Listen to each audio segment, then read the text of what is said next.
Hey guys, before we start this episode of Jens Anso and his updates for 2025, I just wanted to let you know that this episode is also sponsored by Jens Anso or Anso of Denmark. And now have fun listening to the updates that Jens Anso brought with him and we talked about this episode. Have fun.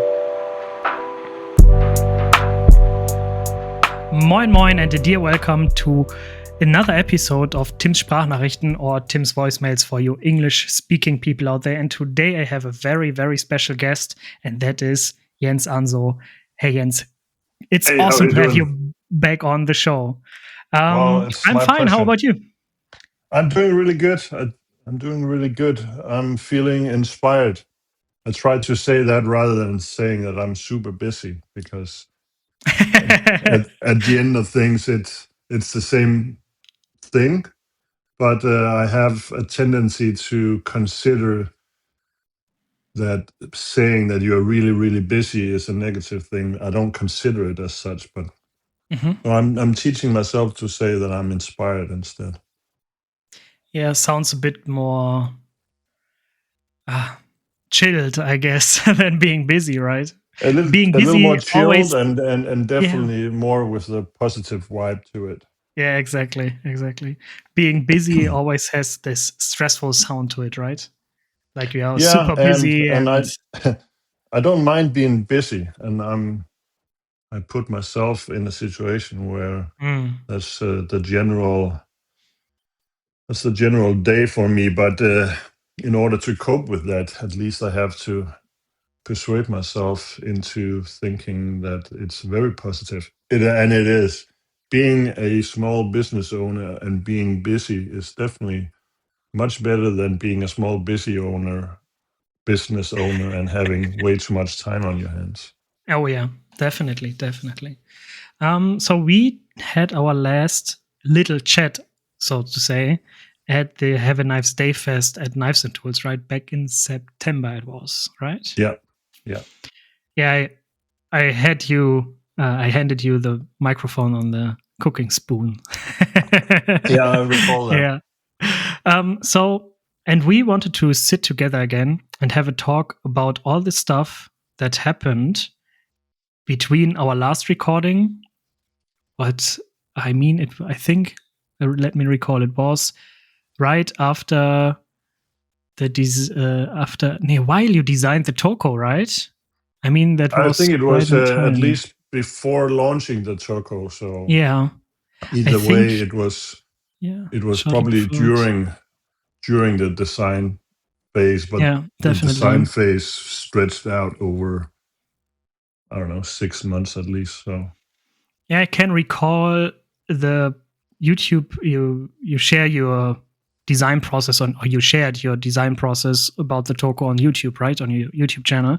Yeah, that's for sure. And I can recall before we started the recording, I watched the episode in which you showed how you got to the lines of the TOKO, all the different ideas you had beneath one another, and then at the bottom you always had some lines and narrowed it down to the core you wanted to get, right? Yeah, exactly. Yeah, that episode I can recall about in that time frame. So pretty at the start, right?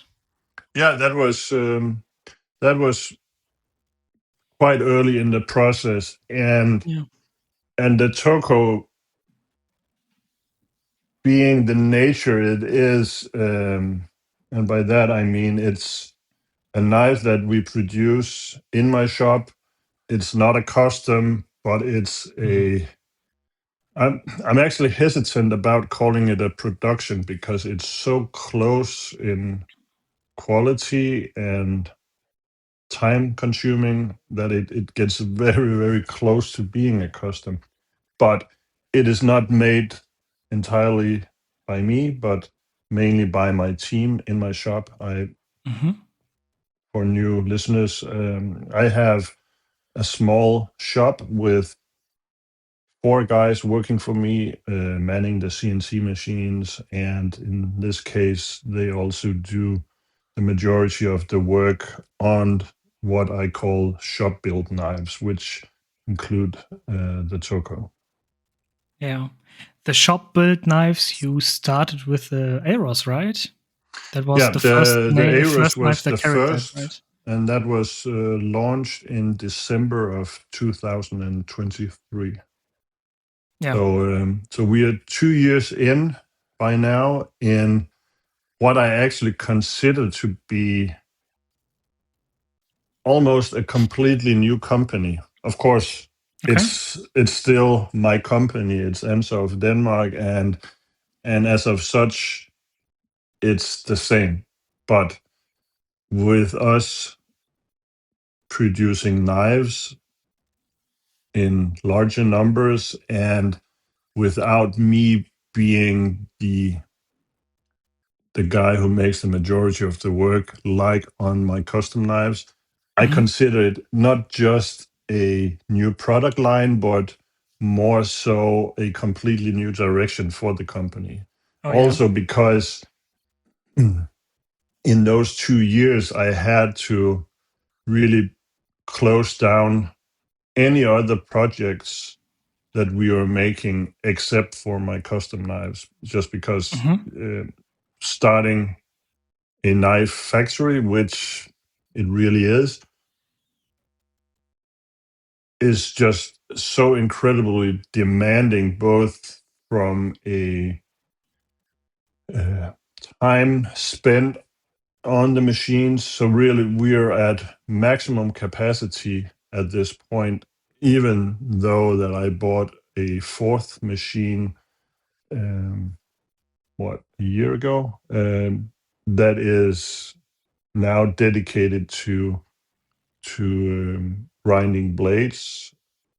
So even though I bought a fourth CNC, we are still at maximum capacity, and that just meant that every other single product that we are making, carabiners, pry bars, various EDC stuff, my credit card holder and such, I had to discontinue all of it so Oh, we could wow. focus on the knives.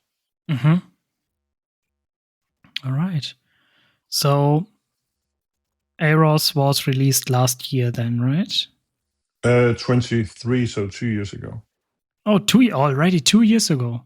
Oh, I Yeah. was at the TOKO. I meant the TOKO. My bad. Yeah, the TOKO was launched on November 16th, so Yeah. almost to the date a year ago. Oh, wow. Yeah, I carry the TOKO over the month right now, and Hmm. as it arrived, I was instantly blown away because, like you said, right, the the gap between the TOKO and the custom built knife is so tiny. It feels like a custom, but yeah, you print it or you label it as a production knife, right? So Yeah, as it um, arrived, yeah. but I would say it's in a gray area, and Mm-hmm. also depending on who you are, how how do you judge what is a production knife? Oh, yeah. Um, I actually like to. I felt I had to put a label on it, and I wasn't really comfortable about calling it a production.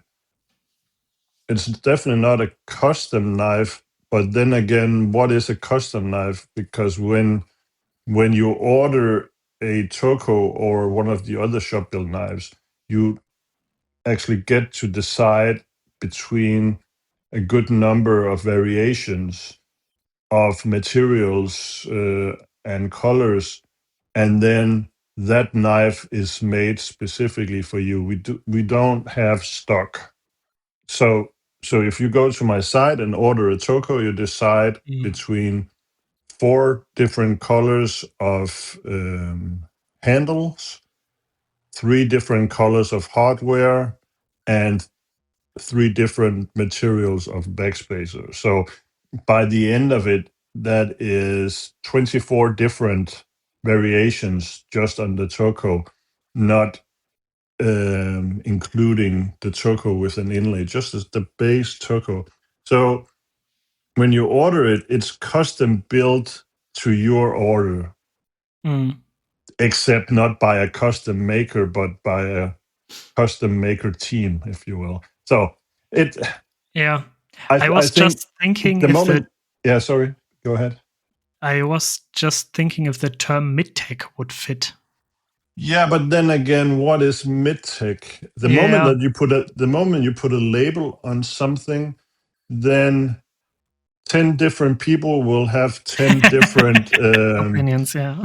opinions about what it is. Yeah. Because a mid-tech, when it was originally introduced in the knife community, that was by Ken Onion. And to him, Mhm. a mid-tech meant that he had some part of the knife produced for him, and then he made Okay. and then Mhm. he made See. everything himself.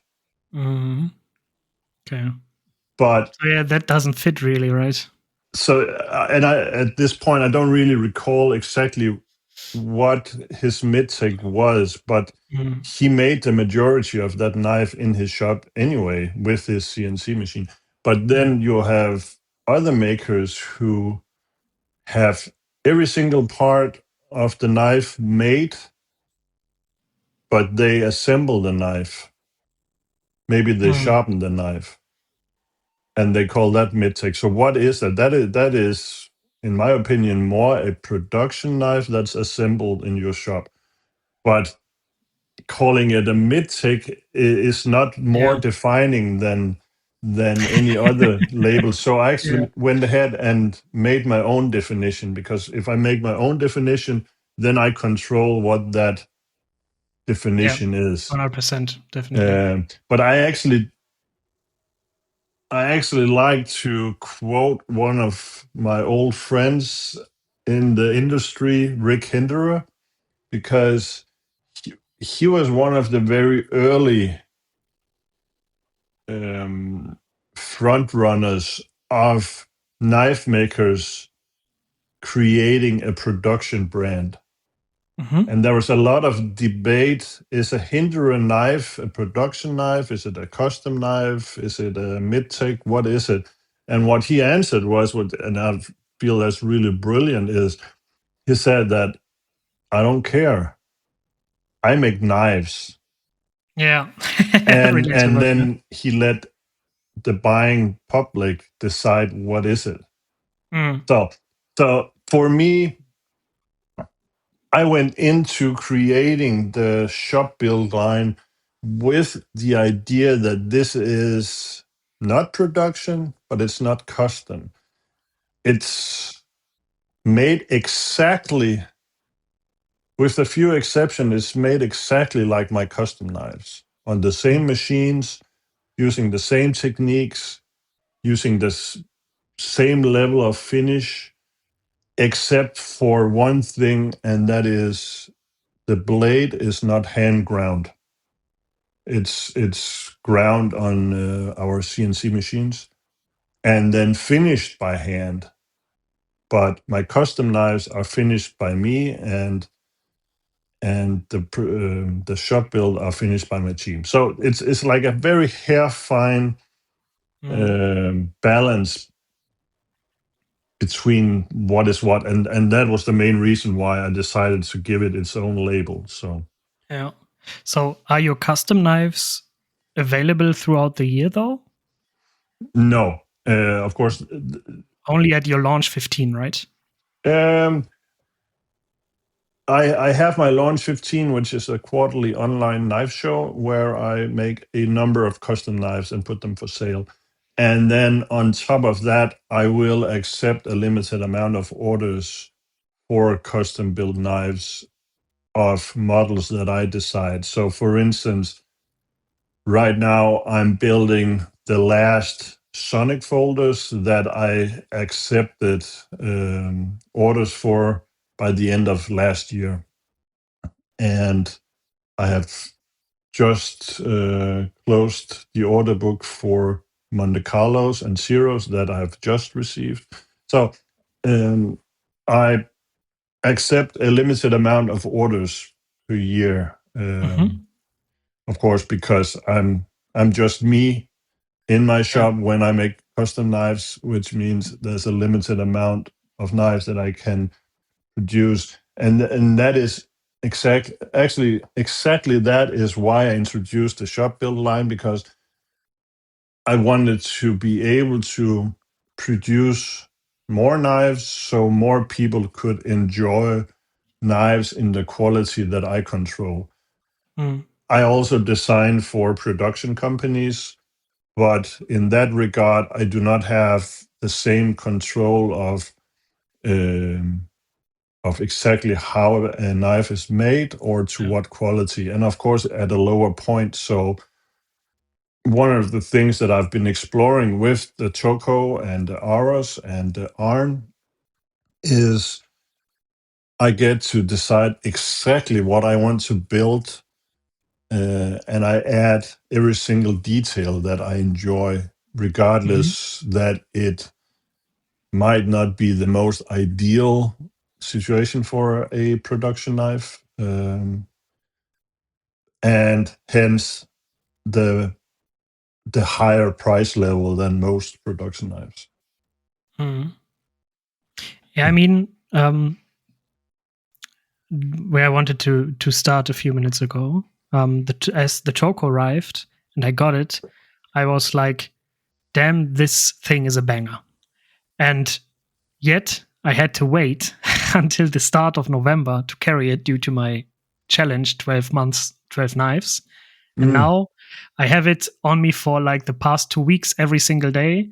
And after the first week, I already knew, okay, this is my long-term favorite knife now, because it has fidget factor. It's clean, simple from the design point, right? You see it's a knife, but it's not like super aggressive in its lines or in its appearance, right? So that makes for me a very very good EDC knife at the base, right? And then comes cutting capabilities and fidget factor and all that stuff. And the whole package the TOKO brings is so perfect that I don't know what it takes to knock down the TOKO from its now throne in my collection, right? So I really have to say, Jens, I don't know what you did with your magic hands, but it's amazing. Thank you so much. That is a really high praise, and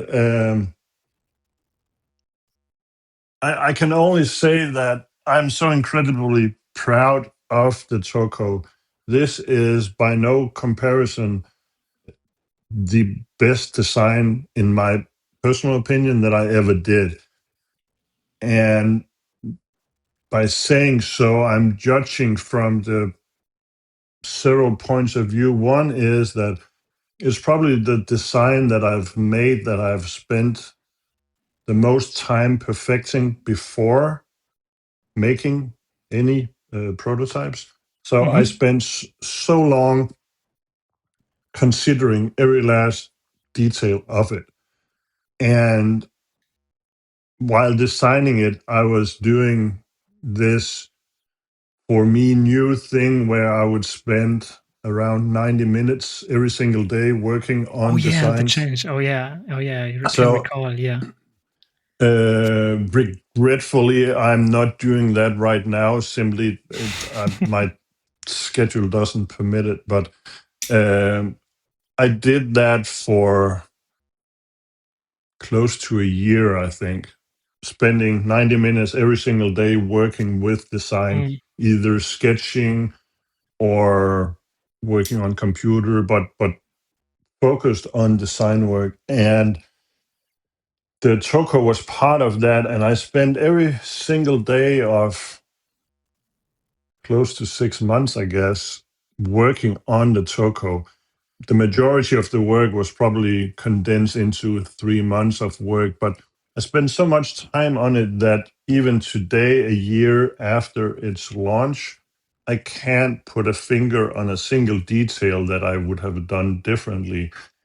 And that is a rarity, because Mm-hmm. I always strive to make the best possible design every single time that I design anything.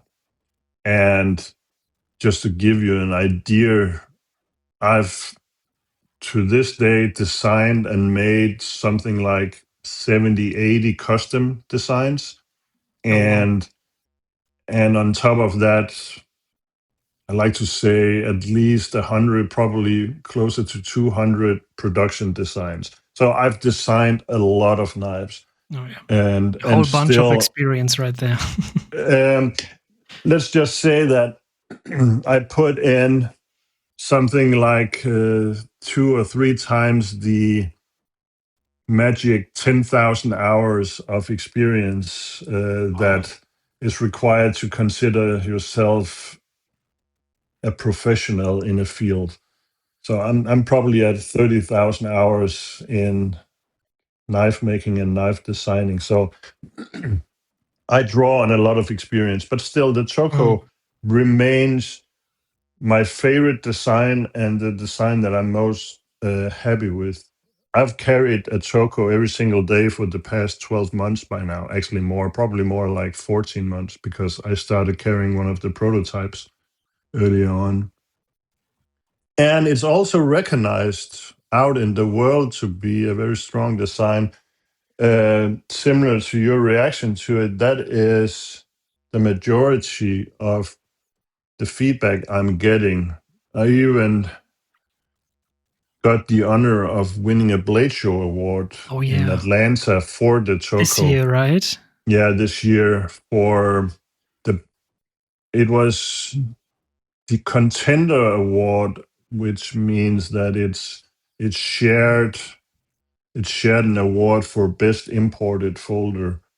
And the only reason why the TOKO didn't win first prize in that category was due to its price. And obviously, Hmm. being what it is, it's a high priced folder,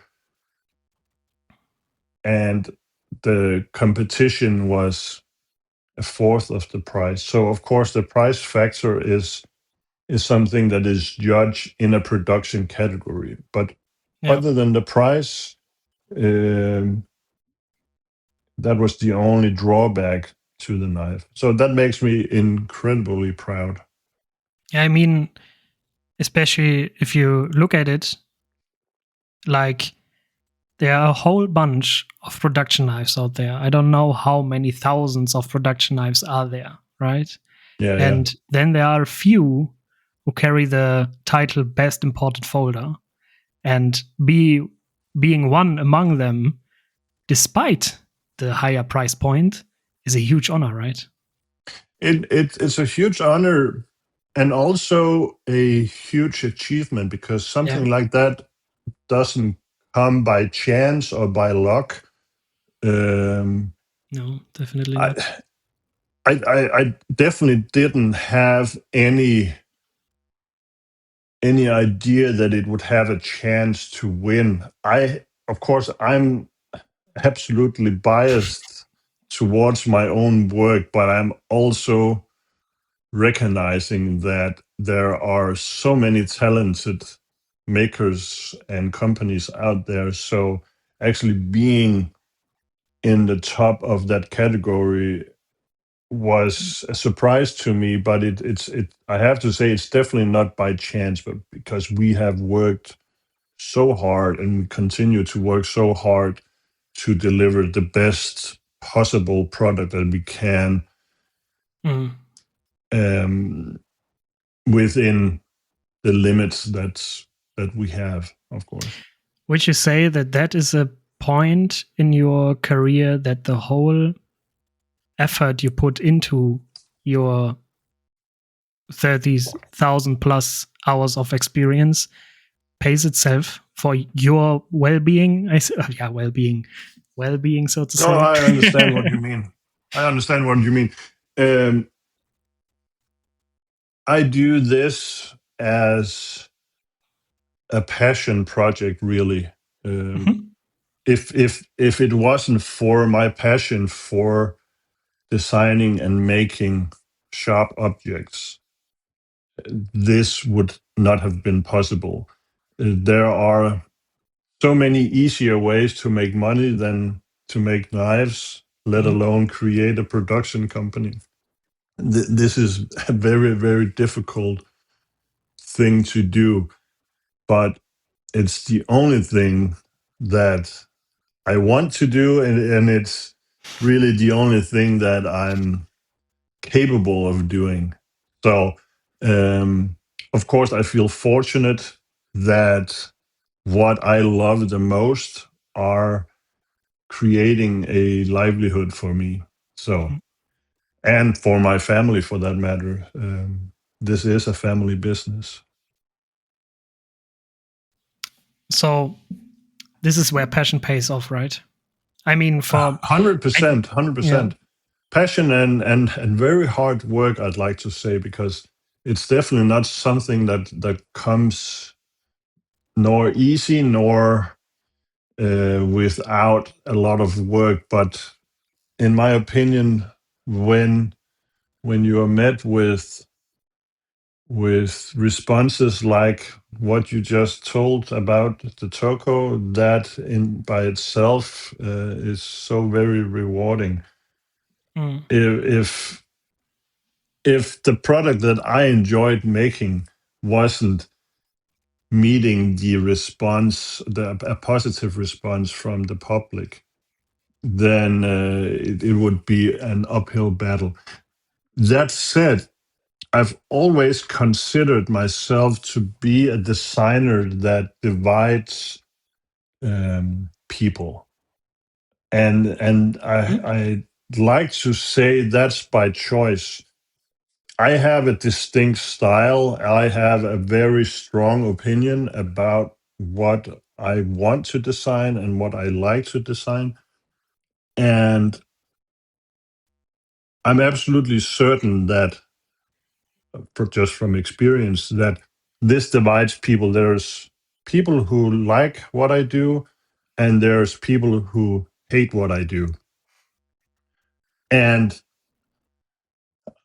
it's, of course, I strive to build knives or designs that people will enjoy. But I would much rather have people hate what I do than being indifferent to what I do. yeah. So yeah, I think you couldn't find a worse reaction to any designer's work than me. If you're indifferent to a design, then, in my opinion, the designer made some wrong turns. If you're striving to satisfy everybody, you're satisfying nobody. Mm, okay. So, what does it take for you for a good design? If we are you, is it just the amount of time you put into it, or is it more like when you look at the final design and you resonate with it? Of course, if I receive an assignment from a factory for a production design, that could be very simple or very elaborate. But let's just say a 3.5 inch folder, and it should have this or that intention of use. Then I will solve that assignment to the best of my capabilities. But how I actually work best is that I will sit down with a general idea of what I want to design and just let my creativity decide for me. So, Mhm. and for sure, I require inspiration like any other artist. On the other hand, I'm also a professional, and professionals can't wait for inspiration to strike. So the rest of us just go to work and design. And sometimes a design will come easy, and sometimes a design will come through hard labor. Either way, you will reach a result. Time is definitely an important factor. If you can't just whip out a fantastic design in minutes. I've Definitely not. successfully designed knives 30 minutes before a design meeting in my hotel room, Oh, wow. having the files printed in the lobby of the hotel.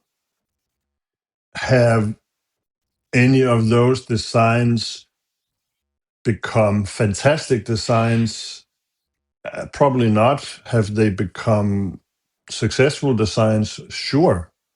But great design, like, and this is only my biased opinion, but I consider the TOKO to be a great design. That requires time, Definitely, yeah. lots of time. So how was the design process of the Arn? I mean, I think it's your most recent knife, right? Yeah, the Arn is my most recent knife. It launched at the Blade Show in Atlanta this year. It's a small slip joint folder with a flipper and with the option of being able to change inlays yourself. And clip position, right? And clip position, or even if it should have a clip. We haven't unrolled the project fully yet, but my main objective for this design was to have a highly customizable small gentleman type knife where you could, with time, buy more accessory for it, so you could customize the look of the knife. Also, when you buy it, you should have several options. And the design process for this originated in my desire to create really a alternative to the Swiss Army knife for gentleman carry, if you will. There's and by mentioning the Swiss Army knife, I only mean the knife portion of the knife, not the bottle opener and all that. But I've always and still enjoy carrying the Swiss Army knife, and I've noticed that it has become also a gentleman carry. It's a Oh, yeah. It's a knife that doesn't raise any eyebrows if you open it up in a restaurant to cut something off the wine bottle. Or and I wanted the Arn to be something that would be very under the radar for what it is, being a small knife, but also something that would fit well with watch collectors or connoisseurs Oh, yeah. of other things. But I specifically, see. I've always enjoyed seeing my knives with watch collectors. Obviously, that also has some background to my own interest in fine watches, but but to me, I just saw that the Swiss Army knife was really, really overrepresented in watch pictures, and I felt that I could Okay. I could potentially make a difference there. So Mm. so with the different aspects of my design assignment, designing something for watch enthusiasts was one of them. Will I succeed in that? I don't know really, but that doesn't really matter. I think I succeeded with the design being exactly what I had in mind, Yeah. and that is the most important thing of it. Yeah. While you were talking, I scrolled through the images of the Arn on your webpage. Mhm. And as you started talking about the watch inspiration and that you feel like the SRK is too overrepresented on watch pictures, and then looking through the pictures here on your page, I feel like the Arn is so capable of adapting to any watch, right? You can have a very modern aesthetic to it with the carbon fiber or the rich light and all that stuff, right? Or you can have a really classic approach to it. For example, in an amber anodization with a green micarta inlay and amber hardware, you have a very clean and clean, basic optic to it with a more gentleman-ish rustic carry to it, right?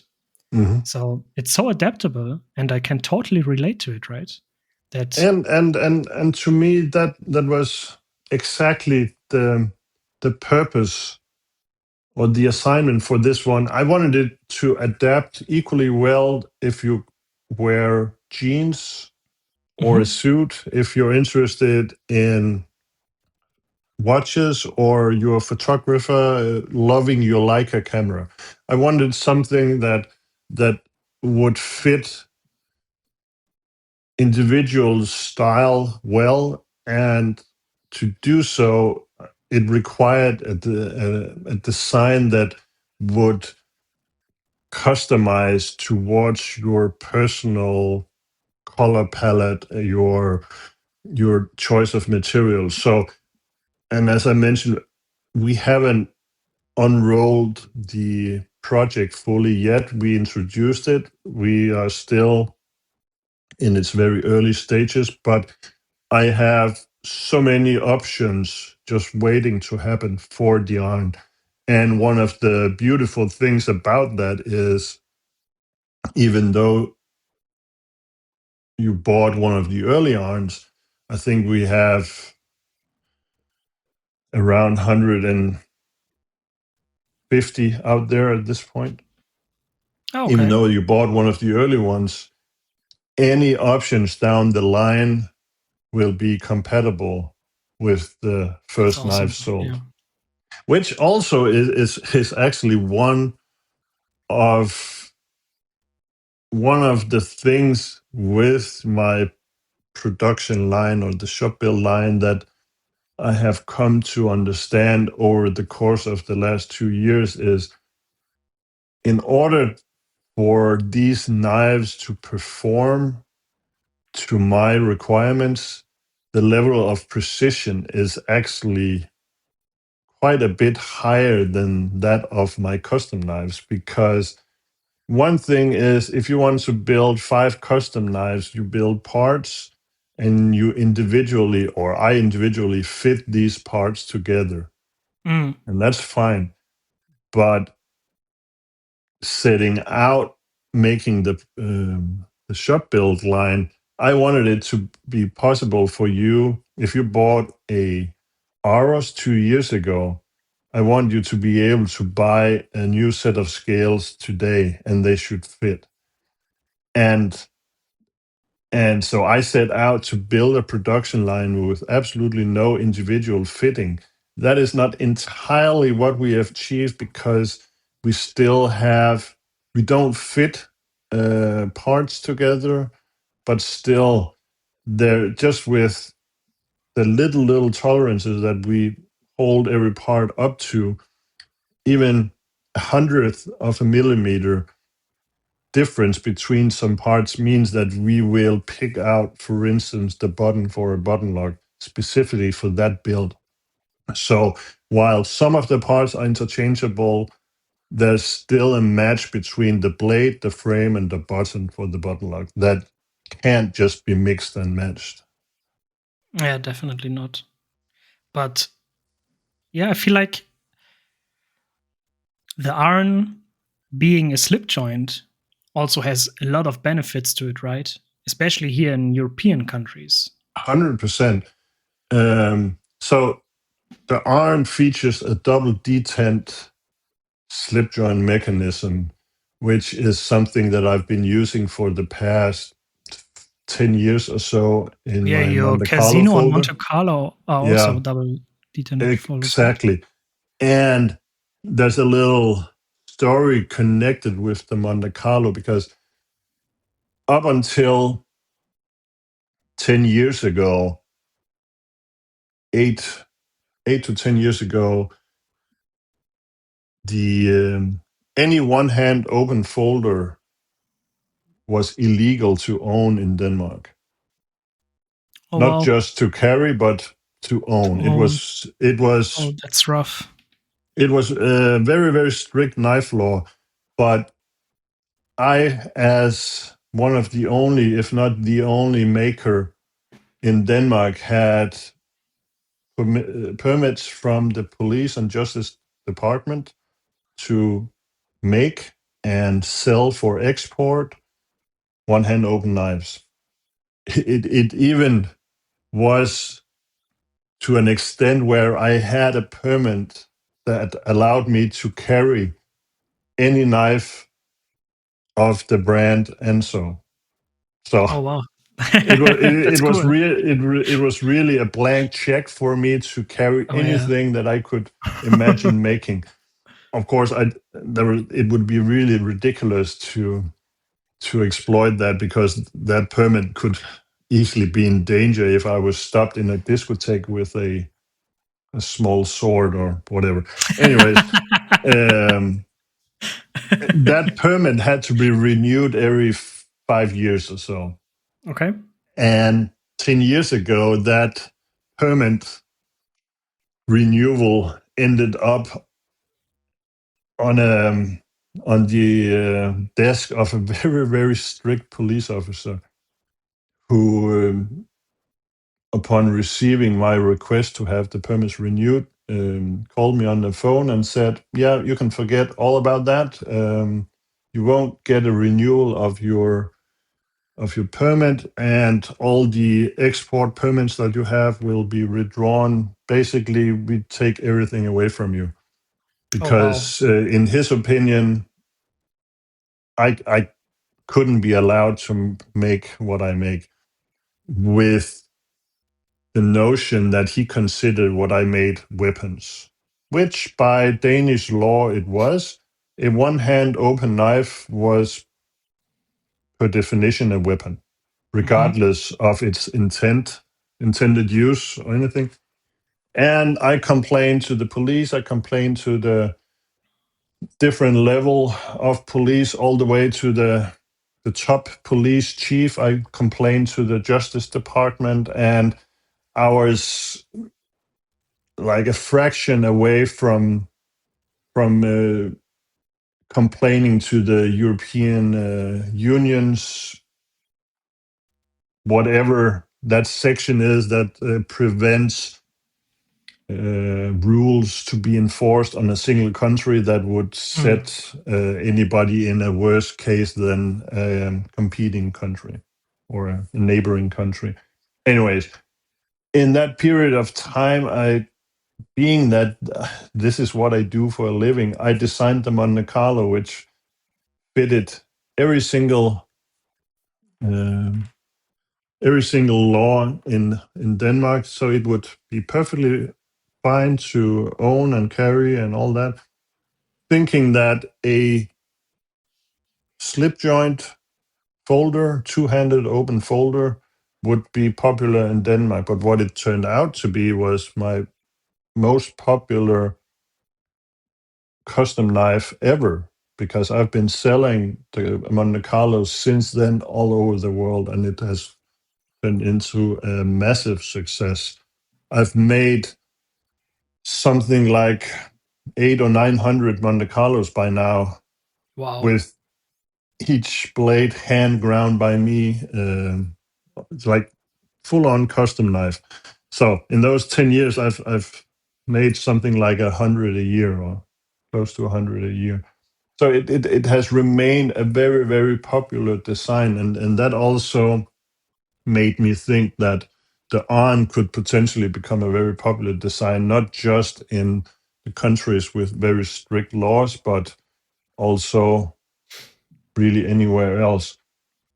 I was in California about a month ago, and I actually decided that the arm would be the knife to carry, because it just carries so well in the fifth pocket. So it's out of reach from my phone. It's out of reach from coins and bills in the other pocket. It just carries really, really easy, both because of its small size, but also because I wasn't really aware of any local knife laws, but I figured a slip joint usually goes everywhere. It definitely does, right? So for me here in Germany, you know the rules, right? Yeah, yeah, Um, yeah. the Arn is the first of the three we are allowed to carry, right? So Yeah. it reaches even us here. So your most recent product, though, isn't shop built. I think it's built made by Tactile Turn, right? Yeah, And that yeah, is the Anso Pen, so to say, right? yeah. So for the for the past 10 years or so, I've had the desire to design a pen. And my first notion was to design a pen that we could build ourselves, or I could build myself with the machinery that I already have in my shop, mainly CNC mills and a manual lathe. So Hmm. that was my go-to design objective. Design a cool pen that I could make myself. And I've had so many ideas throughout the years and tried to come up with something that could be cool. And now with the shop build projects just demanding all time in the shop, I figured, okay, let's resaddle and consider that I design a pen that is going to be produced for me. And I started thinking about, okay, where should this pen be made? And short of a Switch watch company, I figured that the best bet was a American company. So I reached out to an old friend in the EDC community, Will Hodges, who's the CEO of Tactile Turn, and asked if he would be interested in not just an OEM project, but actually a collaboration. Just thinking that whatever I designed, it had the potential to be something that could be quite popular. Um, so what I did was actually it was this precedes contacting Will, because when I contacted him, I actually had kind of a prototype. But my initial thought was I want to build a pen that revolutionizes the pen game entirely. Mm. And talk about setting yourself up for failure, because with that kind of demand on yourself, there's really there's really no doubt why I wasn't successful in putting anything on paper. So it wasn't actually until I'd said to myself, okay, full stop, let's design a pen that I like, not necessarily a revolutionizing pen, but design a pen that I like. And I tried sketching it out, but actually drawing a pen, I don't know if you can imagine, it's just a straight, narrow piece of equipment. And it's actually really hard to put anything exciting on paper. So I actually took a piece of hex brass and just went to my manual lathe and started working on it until I had something that resembled what I was envisioning in my head, but I couldn't really put on paper, which is a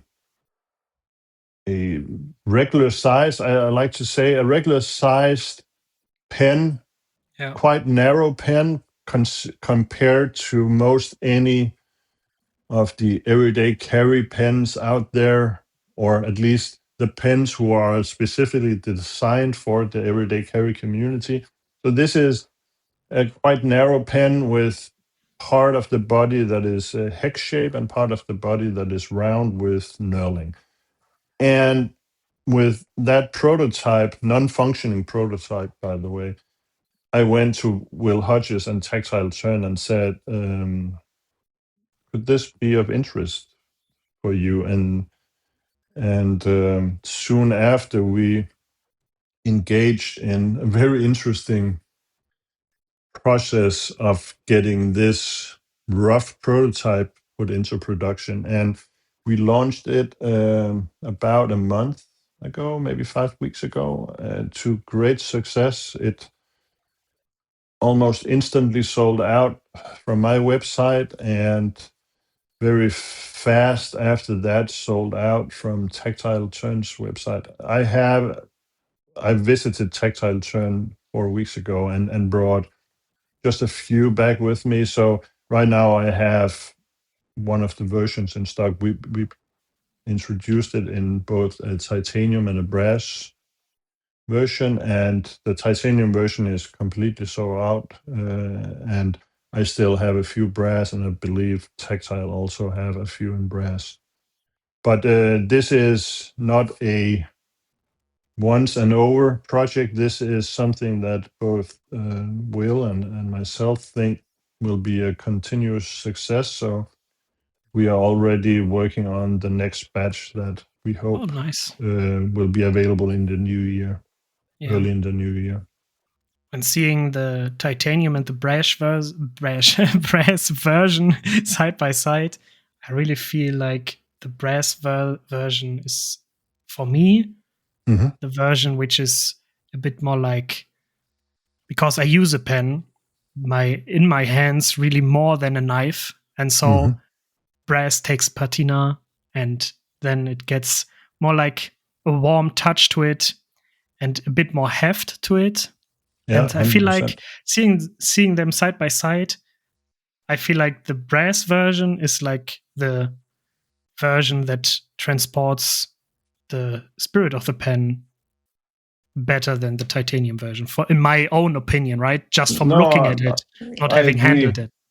Having them both in hand will also allow you to get the tactile feeling, no pun intended, tactile feeling of the pen. And and I can't really tell which one is my favorite because I use them both, and I think both have their qualities. The titanium Sure. pen is incredibly light, like Oh yeah, I can imagine. ridiculously light. Mm. Um, and the brass pen is obviously just just due to the properties of the material, just a little more heavy. I wouldn't go as far as calling it a heavy pen because it's really not, but it just have a different balance in your hand. So I Mhm. think both of them have each their own qualities, but I probably prefer the titanium pen the most just because it's so incredibly light that you don't fully understand what it is that you're handling because it it is only very, very slightly heavier than your standard um, pen made out of plastic. It's like, but this, Oh it wow. just feels so well. So one of my design objective with it was that it should resemble a mechanical or a drafting pen or pencil from the 50s or 60s, which is my education and profession.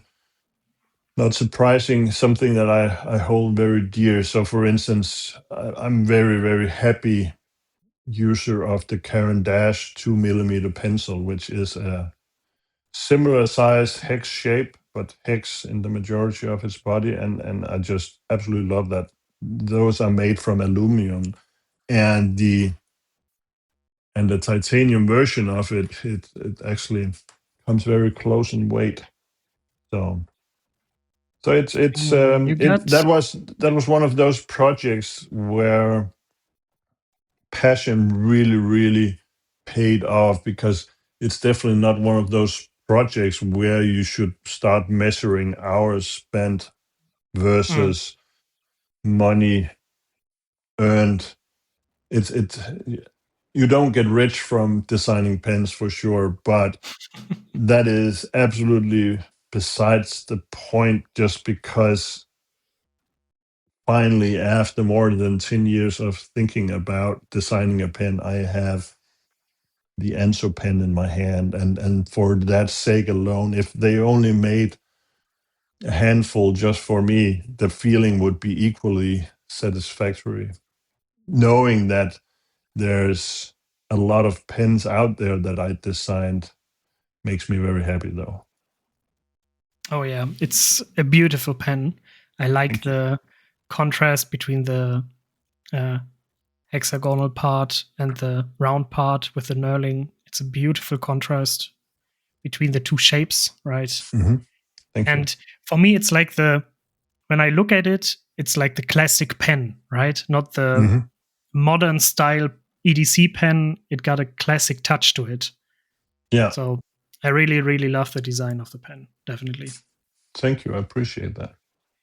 So Jens, that was the stuff that went on about the last year, right? Yeah, pretty much. Pretty much. So, I mean, quite a lot, though. I like to fill my schedule, which Oh, yeah. also meant that I was a little late for our appointment today. But yeah, I fill my schedule, and I'm a time optimist. I have this idea that I will get this much done today, and it usually exceeds my capabilities by at least 25 to 50%. Oh, wow. But I like to aim high, and I don't mind accepting that I won't get everything done that I plan to get done. But I think that is one of the reasons why I'm able to get so much done that I am, is that I set my goals very high. Yeah, and I'm really excited that we will talk in a few months again and take a look back and show the people and talk to the people, or for the people, to the people, so to say, what happened or what will happen in the upcoming months. I'm really excited for it. Jens, so thank you so much for being on the show again. It's always wonderful listening to you and talking to you. It's always fun. Thank you so much for having me as a guest. It's been a huge pleasure, as always. Thank you so much. And for all you listening, definitely check out the Arn and the Anso pen. The pen is chef's kiss. And now I wish you all a good day. Have fun doing what you do, and hear around. Bye bye.